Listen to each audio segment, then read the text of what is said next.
Welcome to the Marketing AI Show, the podcast that helps your business grow smarter by making artificial intelligence approachable and actionable. You'll hear from top authors, entrepreneurs, researchers, and executives as they share case studies, strategies, and technologies that have the power to transform your business and your career. My name is Paul Roetzer. I'm the founder of Marketing AI Institute, and I'm your host. Thanks for joining us for episode 14 of the Marketing AI Show. Before we get started, I want to take a moment to tell you about our show sponsor, MarketMuse. MarketMuse Suite, an AI-powered content intelligence and strategy platform, analyzes millions of articles on demand, uncovering gaps and opportunities for better content. Imagine an on-demand content audit that automatically identifies your best and worst pages, content with high ROI potential, quick wins, at-risk pages, and more. MarketMuse uses AI to accelerate content planning, creation, and optimization so you can build authority on your topics. Get started for free today at marketmuse.com. And I can personally attest to MarketMuse. We actually use MarketMuse at Marketing AI Institute. Now, on to the show. I am joined today by Mike Kaput. Mike is our Chief Content Officer and my co-author for our upcoming book, Marketing Artificial Intelligence, AI, Marketing, and the Future of Business. See the link in the show notes. Welcome to the show, Mike. Hey, thanks. Glad to be here. I'm super excited for this format and for the conversation. Yeah. It should be fun. So this is the first time Mike and I are doing the podcast together. So Mike and I go back. What year did you start the agency, Mike? 09? It was like 11, 12. 2011. Yep. So Mike's background, really quick, but he's journalist by trade. So I too, like for anybody who's not familiar with my background, I actually started out of journalism school, worked at an agency for 5 years, started my own agency. In the process, started the AI Institute. Actually, Mike, so I might as well tell this story. I guess we might as well set this up and then I'll come back to like why we're doing this together.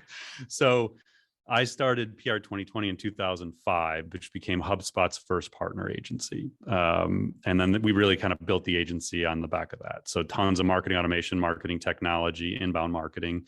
Mike joins in 2011 as a content specialist, I think was the term. Yeah, like an editorial consultant, basically just focused more just on helping you guys with content marketing because I did not have a kind of traditional marketing background at that point.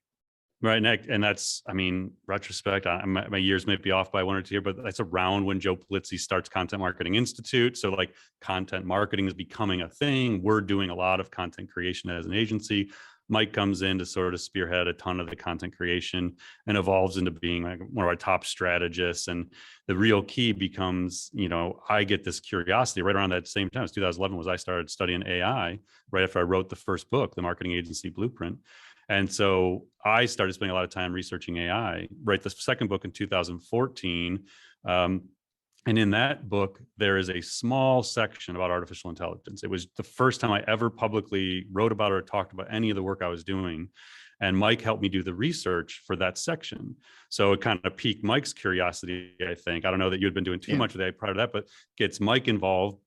And all of a sudden, like Mike and I just start talking about AI all the time. And so it became just sort of the happy hour thing we would do. We would chit chat about AI and eventually we're like, well, what do we do with this? Like, we're both kind of geeky about it, but like, does anybody else care about this topic?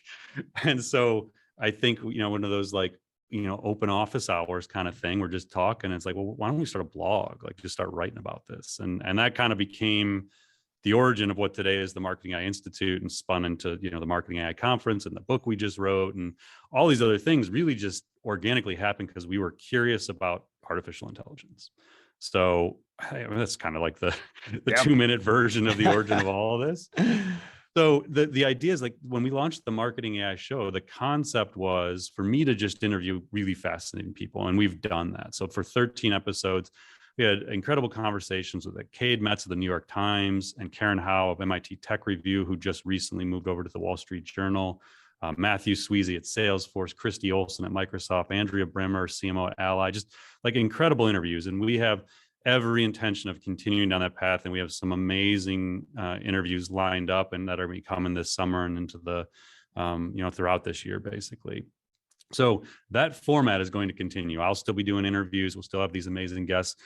But what we figured out is like Mike and I just constantly have these fascinating conversations. Like something happens in AI and I'll turn to Mike, or Mike, something happened and Mike will turn to me and it's like, dude, what do you think, man? Like that's crazy, right? Like we'll look at something and then we send, Mike's written, what do you think, 800 articles or more on AI? Like there's very few people in the world that have, like, from a business and marketing perspective, spent the time thinking about AI that we have collectively. And so we're not the people building the AI. Like we're not the ones to tell you how to structure your data and how to do the machine learning models. Like, but we're really good at looking at opportunities to where AI can drive efficiencies in businesses, where it can create opportunities in your career. And so we just talk about this stuff all the time. So the idea behind this was like, well, what if just once a week, we just kind of talk, like pick 1 or 2 or 3 big things from the week that sort of caught our attention, and then have this conversation, but then explain to people why it matters to them. And so that's what this format's going to be. And again, like our intention is weekly. We're going to do our best to hold ourselves to that. But last week we've had this idea for about a month now. And last week something happened where I was like, okay, this is the starting point. We're doing this podcast and it's starting now. So the basically what happened is Mike and I have a sandbox of things that we could talk about. And then out of nowhere, I read a tweet and I was like, this is it. Like, I just want to talk to somebody about this. And I was at home when I saw this tweet last week. And I remember sitting there like, I have to say something. Like, I have to talk about this. I have to write about this. Like, I don't know what to do, but if I write a blog post, it's never going to happen. Like that, it'll be 2 months when I've written the blog post. So I was like, okay, well, maybe I'll do one of those like LinkedIn selfie videos, which I've never done. And it's just not my style. Maybe I'll try one. Maybe I'll do one to promote this series. I don't know, but it wasn't anything. So I go downstairs and I talk to my wife and I was like, okay, you probably don't care about this, but I'm going to explain this to you. I'm going to read this tweet to you. I'm going to explain why this matters. She's an artist, so that will matter in a minute. I'll come back around to why it matters to my wife. And I was like, I don't know what to do. And she's like, well, it sounds cool. Like you should do something. I was like, yeah, okay. So then I reached out to Mike. I was like, I think I have a first podcast episode for us to do together. So here we are. This tweet occurs.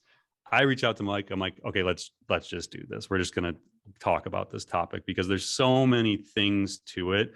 And to be honest, like Mike and I did a little prep for this, but this is more of one of those topics when we tell you the tweet and then explain the context, you'll realize why it's just something that needs to be talked about. There needs to be more conversations around this topic happening, and they're not happening. And I think innovations are going to sneak up on people really quickly that are going to change businesses, industries, and they're going to affect your career. Whether you're an individual practitioner, you're an intern, maybe you're a student listening, or maybe you're the CMO. It's coming. It's coming faster than we thought. So that's kind of teeing it up. I'll get to the tweet in a minute, but I think to make sure the tweet resonates with you the way I think it should, let's take a step back, Mike, and talk about a couple of key components. First is OpenAI. So if you're not familiar with OpenAI, it's an organization created, I think it was 2016, if I'm not mistaken. I think you're right. Elon Musk, does that sound right? 2016. Yeah. So Elon Musk and a few other people fund the building of this OpenAI Institute, well, not an institute, but OpenAI. The leader of it is Sam Altman, who used to be the president of Y Combinator.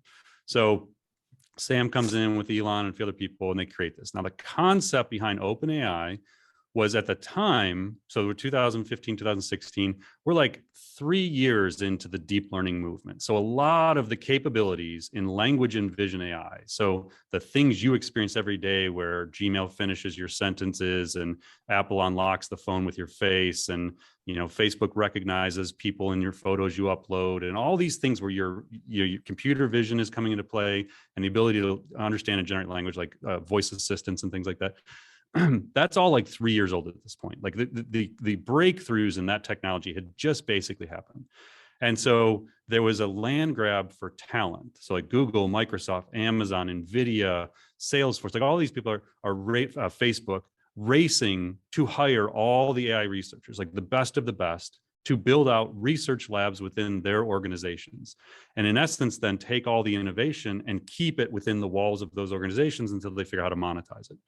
OpenAI comes along and says, no, we're going to We're going to open source, in essence, the AI innovation. We're going to push the limits of what AI is capable of, and then we're going to release it. We'll open these models up and we'll let people innovate on top of it.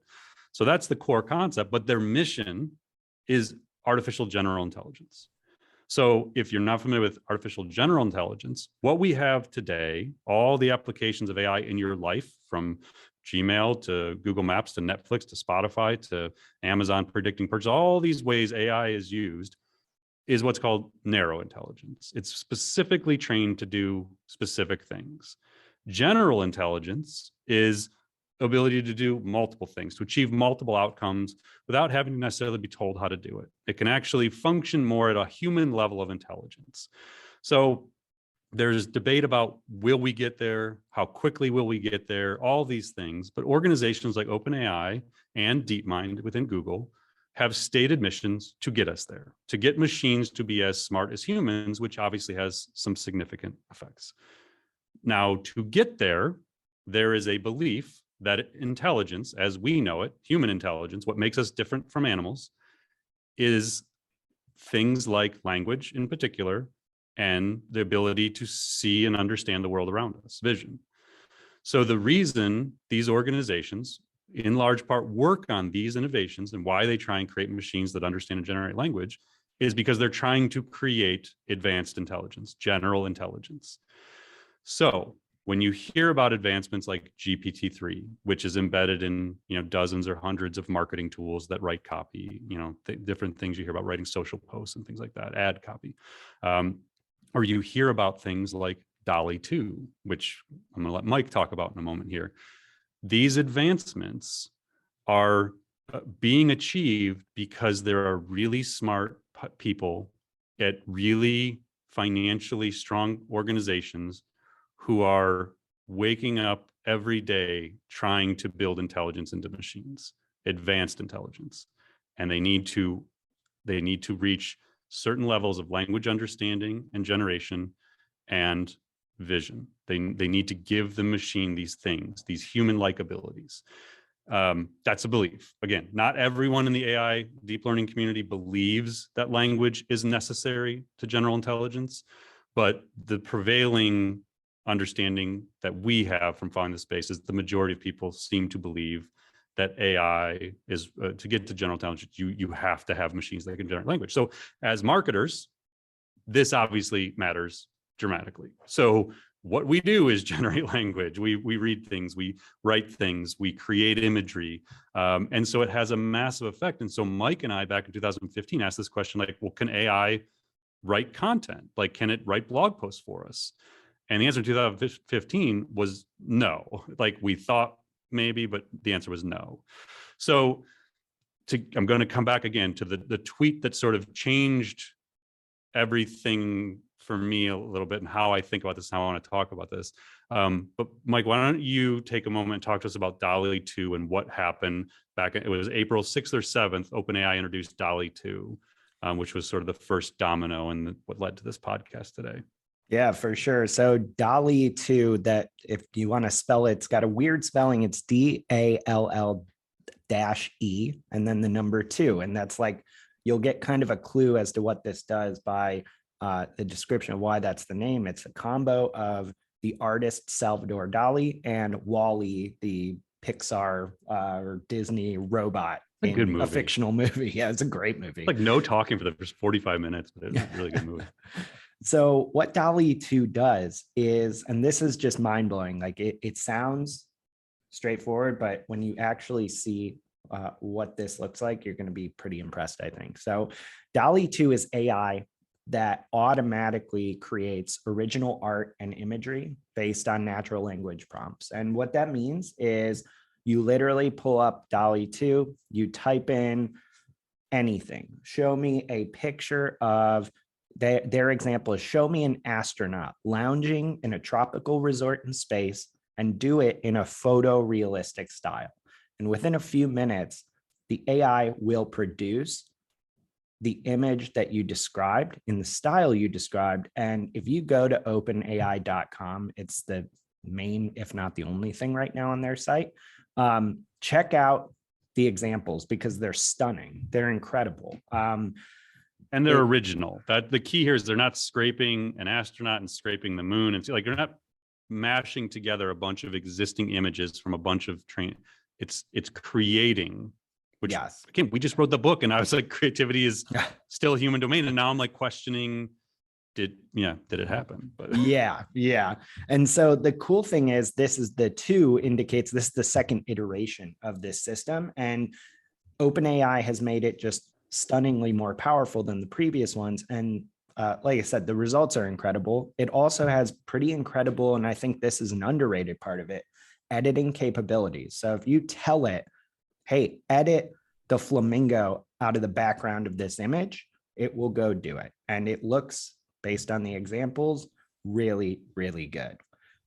So that's at a high level. I don't want to like ruin the whole reveal here, but that just know that AI can create photorealistic art or original art and imagery in almost any style you want.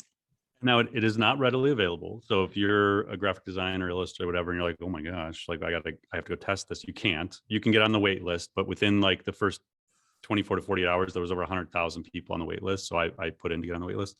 So right now they've rolled it out to some select friends and researchers, and I don't know how they've chosen who's gotten it. But if you follow on Twitter, like the hashtag, there are people who have access to this who are creating things, and they're sharing the things they're creating. And it does sound like they have every intention of making this an available tool later this year. So April 7th happens, or whatever day that was. I actually have the tweet up. Yeah. So April 6th, 2022, OpenAI tweets, our newest system, DALL-E 2, can create realistic images and art from a description in natural language. See it here. So I have an AI list. It's actually public, the Twitter list. We'll put it in the show notes. So there's like 100 AI people in there, researchers, entrepreneurs. So basically when something happens in AI and I'm not sure what to make of it, or like I was like, wow, this seems like a huge deal, I'll go to that list and see if they're talking about it. And if so, what they're saying. It was one of those days where within minutes, that list starts blowing up with DALL-E 2 stuff. It's like, oh, okay, like this was a big deal. So I immediately look at it and I say, wait a second, like what happens if you're a graphic designer or an illustrator? Like, again, go back to my wife is an artist. Now she's not a graphic designer and she doesn't do too many illustrations, but like we've had conversations about, should we do an illustrate like a children's book someday? Like I'll write it with my daughter and then her and my daughter will illustrate together. Like it's a cool idea. It's like, well, do we need to do that now? Like, can we just feed the story to DALL-E 2 and it'll illustrate the book for us? Like, is that where we're now at? So Mike and I go back to April 7th. We're just saying, like, well, what does this mean? Like, how if you're a graphic design agency, do you have a job in 6 months? Like, we always tell people that our general feeling is AI will have a net positive impact on jobs and the economy, that more jobs will eventually be created by AI, but that AI is largely going to take tasks away in the near term. It's going to do specific tasks better than you, like maybe editing out the flamingo. But that's not new. Like if you have filters on like Instagram and stuff, I think you have the ability to like edit stuff out of that. That's magic. Like it feels like magic, but that's not new. Generative from the beginning, from a description, is new. So for the last like month, almost full month, in the back of our minds has been this like, what does this mean? And then there's like GPT-3, which is language generation, which just keeps happening. And so as we're finishing up the book, again, which comes out in June, as we're planning our marketing AI conference, which happens at the beginning of August in Cleveland, and we're thinking about the agenda, these sorts of things are running through my mind. It's like, well, where are we at? Like, we didn't think AI could do what we do, but should we take a step back here? So that's what's going through my mind. And then on April 28th, this dude, Philip Isola, who I don't know, the AI algorithm of Twitter, which surfaces things that it thinks I would like on my homepage or in my search, which AI is one of the categories, pops up this Philip Isola guy. I've never heard of the guy before for this moment. So I don't click on his profile. All I read is the tweet. And it says, back in 2018 at OpenAI, a few of us wrote a story with GPT. So this is the original, not GPT-3. This is the predecessor to 2 generations ago. Wrote a story with GPT as an AI, quote, co-author. We didn't have an AI illustrator back then, but now we sort of do. So I tried plugging the text into DALL-E. Here is the result. The Bees, quotes, which is the title of the story, the poem, is a short story by humans and AIs. And then he links to the story. So now, again, we'll put this in the show notes. So all the images in the tweet is the Bees, the title, and then an illustration that obviously DALL-E created with the first passage from the story. So I don't click on the story yet. I have not actually gone and read the story. Scroll down, his next reply right after that, I think we are in for a very interesting future of creative expression. To me, these tools do change things. Something is lost and something is gained. I really enjoyed making this, but also feel the pain that certain parts of this creative process are no longer uniquely human. That was the point where I was like, oh my God. Like I just stopped. Like I sort of screwed back from my computer and I reread that line a couple times. Something is lost and something is gained. And it's like this feeling I've had many times throughout the years. Like I remember, Mike, you were there for Angela Pham's keynote. She worked at Facebook. Yeah. Still works at Facebook, I believe. She did a keynote at our first Marketing AI conference in 2019. And she talked about this, the loss of humanity as AI gets better and better. How a friend of hers who wrote in broken English all of a sudden started writing like perfect emails.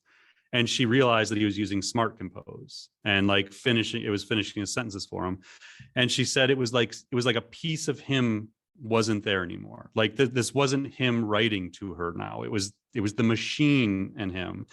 And so like there's been a few times in the last few years where I've had that feeling, but I've struggled to explain to professionals, to like writers, designers, business people, whoever, whatever your social media people, advertising people, like who don't care about AI, who aren't following it yet, how to make them care.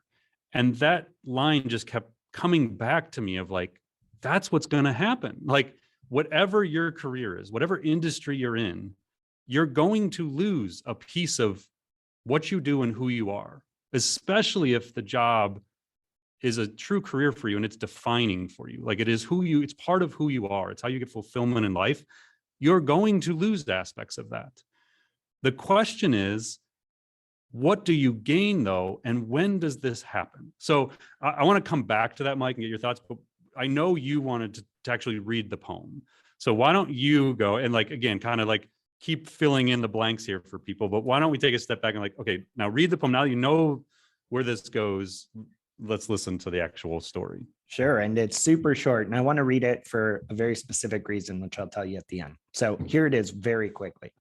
Once upon a time, there was a beehive that produced the most delicious and most golden honey in the entire universe. But lately, something strange had been happening. The bees had been sleeping long past the usual end of their winter slumber. And by the time they wake up, there is not a single flower left in the forest except the flowers of an extremely spicy pepper plant.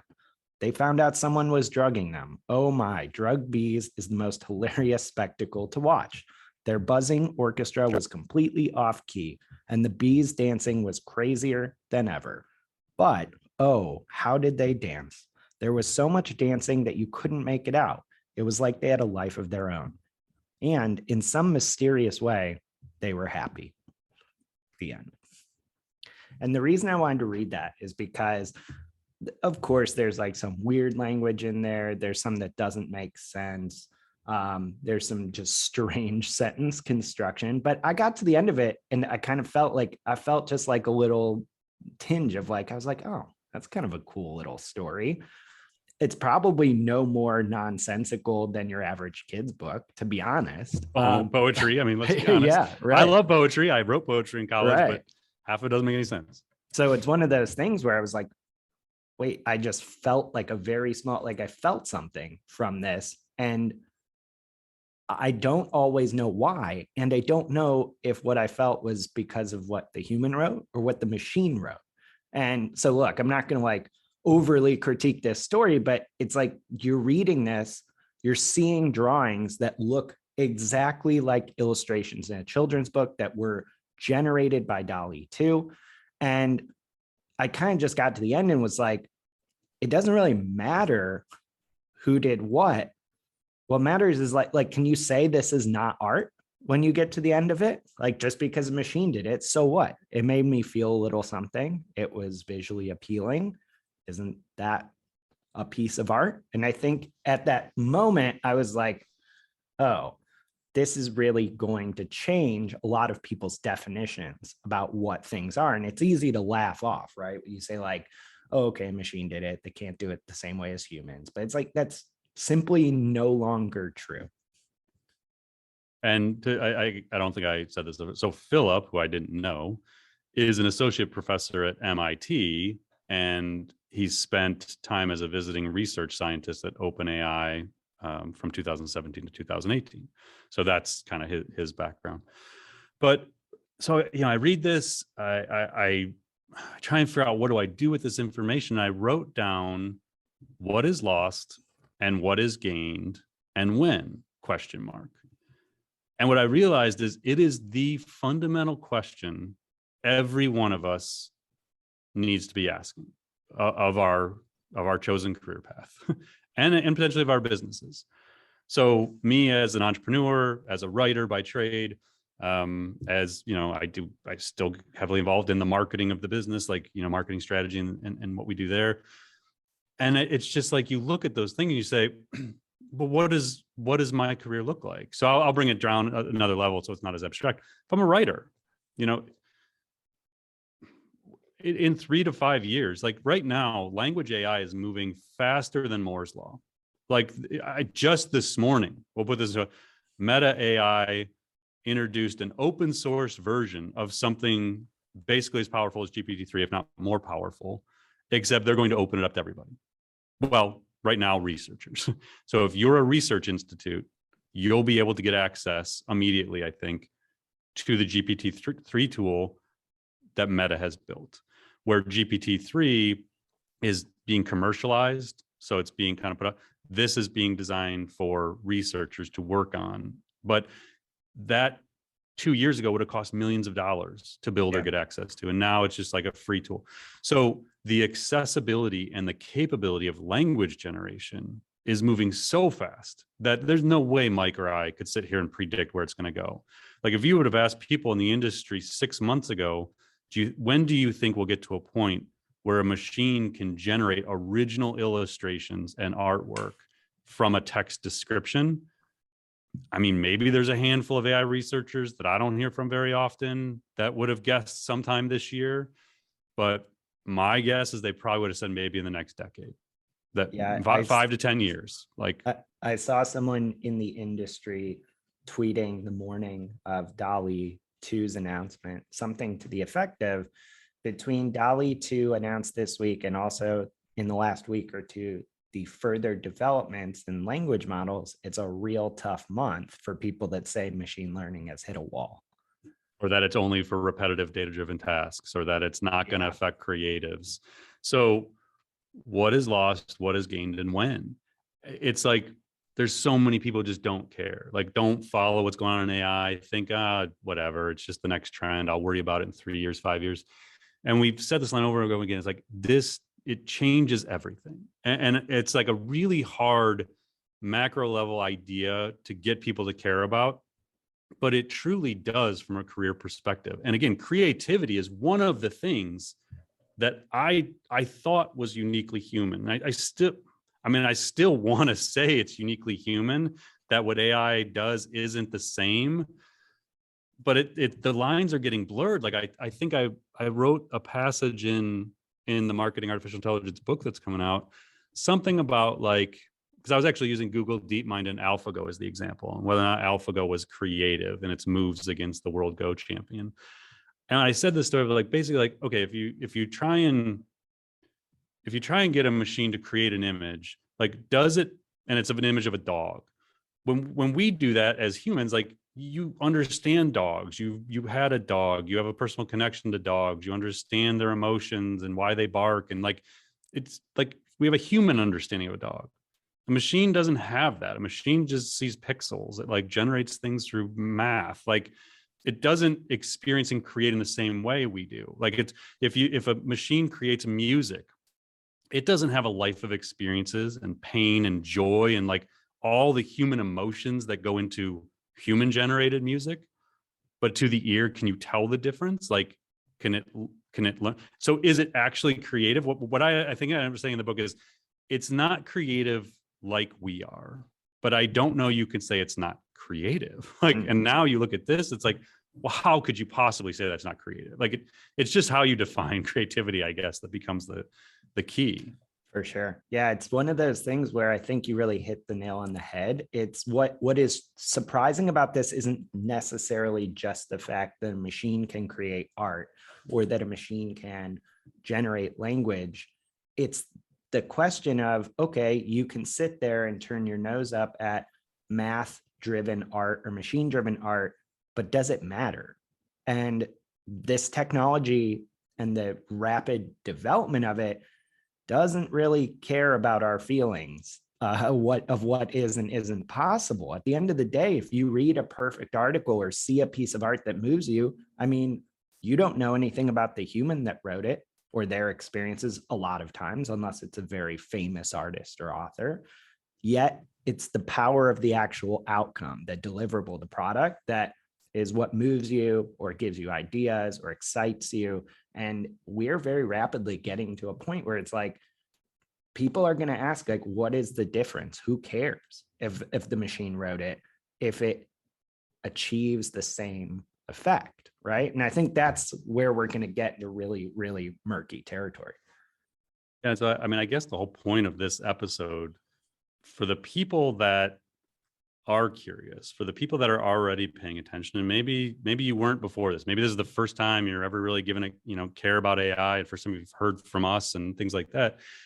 I think what I'm trying to say is, humanity is gonna, like, things are gonna change, and it's not always gonna be comfortable, but it's sort of inevitable. So this technology is going to race forward. Google, Amazon, Microsoft, NVIDIA, Baidu, like the Oracle, Adobe, like all these companies are racing to build more advanced language and vision AI capabilities, trying to hire as many people as they can to create this stuff and move as quick as possible.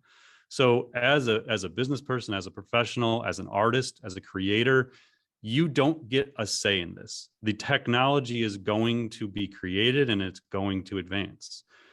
All I think we can do is accept it. I'm not saying you have to necessarily embrace it, but you have to accept that the change is coming, and it's going to be coming faster and faster. And going back to that question of what will we lose, what will we gain, and when? If you're willing to constantly ask that question, because again, it changes. Like if I was a graphic designer or illustrator, I would not have thought I may lose the need to create original works. That maybe the machine does that, and then I curate and edit it. Like I don't know. Like I don't know what an illustrator, how this affects it. It's not my world, but I think about it. But to ask those questions and then say, but so what's the opportunity? Like, okay, I run an agency that writes blog posts. 90% of our revenue comes from blog post writing. I run a graphic design studio that, builds logos and corporate collateral, or I'm an illustrator for books and things like that. If you're constantly asking this question, and then the next question is, okay, so what's the opportunity? If DALL-E 2 can do this, what's OpenAI's plans? Okay, they're going to release it later this year. Okay, how do I get there first? And like Gary Vee, I'm not like a huge Gary Vee guy. I'm not up here like, shouting out Gary Vee for everything. Like, I think he's great. I mean, God bless the guy. Like, he is made. Like, he's just genius. He works his ass off. He deserves everything he gets. This is the kind of thing where it's like he's always at the forefront. And I'm not saying be Gary Vee on this. What I'm saying is your industry is going to get disrupted. What you do today, someone else is going to find a smarter way to do it with better technology.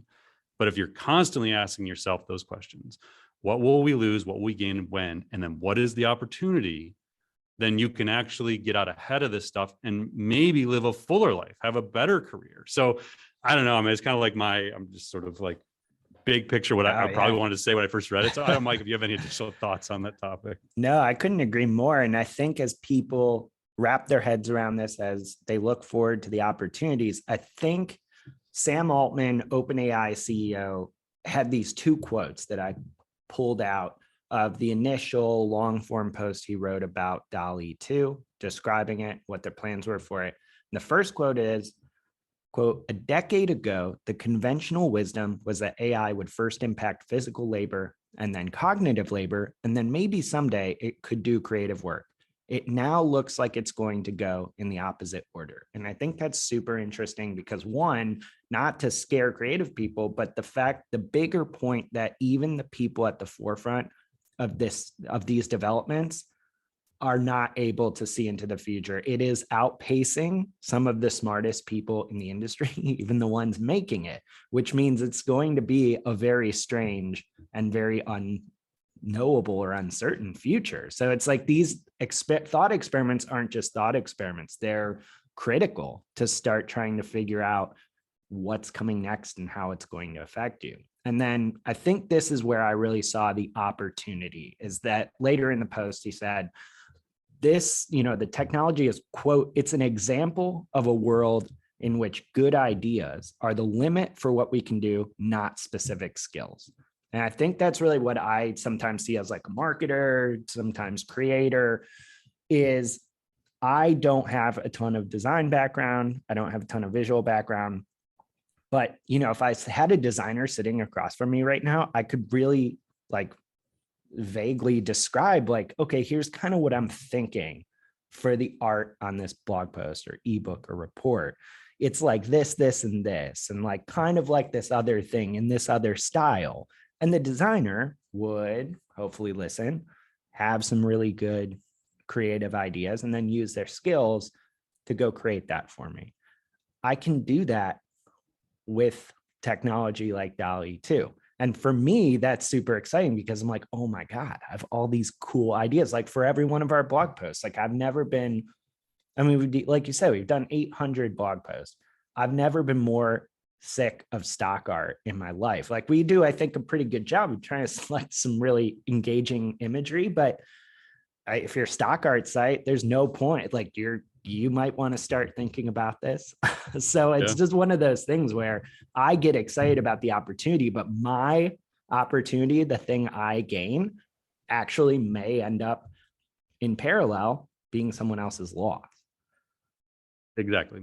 There's always a balance. And as you were talking, I was even thinking, and I'm going to go down this on this episode, but so like my daughter, who's 10, like she wants to be an artist like her mom, and she's amazing already at it. And I could see her wanting to do illustrations and things like that. Like if I were to show her this technology right now and say, hey, you love unicorns, like let's make a unicorn dancing on rainbows. Like she has a song for unicorns dancing on rainbows, and it does it in front of her eyes. What does that do to her? Does that demotivate her to be like, well, what does it need? What does the world need me as an artist for if I can just ask a machine to do it? I have no idea what the answer to that is. I'm just actually like, I'm starting to kind of like process this idea of like, this isn't, because you got to understand, like, again, if you don't know me and Mike, you don't know the Institute, we are not all about AI for a bunch of hacks and shortcuts and cost savings. That is not what we teach this for. The tagline of the conference was more intelligent, more human. What we were trying to find is, what are the ways AI can make us more human? How does it free us up to do things like strategy and creativity and use empathy and the things that are really hard to give to a machine, if not impossible? How does it free us up to actually live more fulfilled lives in a way, like at a very high level? So I tend to think about things at these different levels of, okay, professional first, higher education. If I'm a professor of graphic design and this comes out in the fall, what in the world am I going to tell my students? And then I think about the next generation who right now are inspired to be creatives and to do many of the things that by the time, honestly, they're in the working world, they probably aren't going to need to do. My daughter is 11 years. Like, I can't even fathom the innovation. Like, again, deep learning as a capability in language and vision, all these things we use, was basically 2011, 2012 was the tipping point. 10 years ago. What happens in 10 more years? Like, the innovation is going to be 100 times as powerful as what we see today. So I think like, I don't know, probably wrap this episode, like again, with no like real profound, like, okay, here's how to solve this. Again, I think the call to action is just think about that. What will we lose? What will we gain, and when? For you, for your business, for your career, personally, because we don't have the answers. And I think our whole thing is we're trying to build a community of people who are asking the hard questions, and maybe collectively we start to find some really interesting answers. If nothing else, we get a bunch of people that care about using AI for good, working in the same direction. Because we're not the ones building it, so we can't change the way they build it per se, but enough voices that are trying to, get brands and tech companies to think about these things as they're building it, can only do positive for the industry. For sure. All right. Well, hopefully this was interesting to you. Hopefully you will join Mike and I again. Again, like we're going to try and do this every week. We hope you'll join us. Check the show notes. We've kind of talked about a lot of things. We'll go through and put all the links to everything in the show notes. This gets published on the Marketing Institute blog. So, I mean, it's on all podcast networks, but we always post a summary on the blog. So if you want, jump on the Institute, marketingaiinstitute.com, and subscribe to the newsletter. Yeah. And, we hope you keep listening to the podcast. There are 14 episodes in, and we're planning to do a lot more. So, and we'd love to hear your feedback. Mike and I are both pretty good about responding on LinkedIn. I mean, LinkedIn and Twitter, I'm pretty good at both of those. So we'd love to hear from you. If you love the show, don't love the show, whatever we can do to make it better. So thank you, Mike. It was enjoyable doing this for the first time, not standing around the coffee machine, actually with a mic in front of us. I loved it. Yeah, we can actually, instead of us just coming up with a bunch of ideas, we can actually share them with others. We'll crowdsource stuff. Like, here's something Mike and I are going to get to do this. Go do it. All right. Well, until next time, stay curious, explore AI, and we'll be in touch. Thanks again.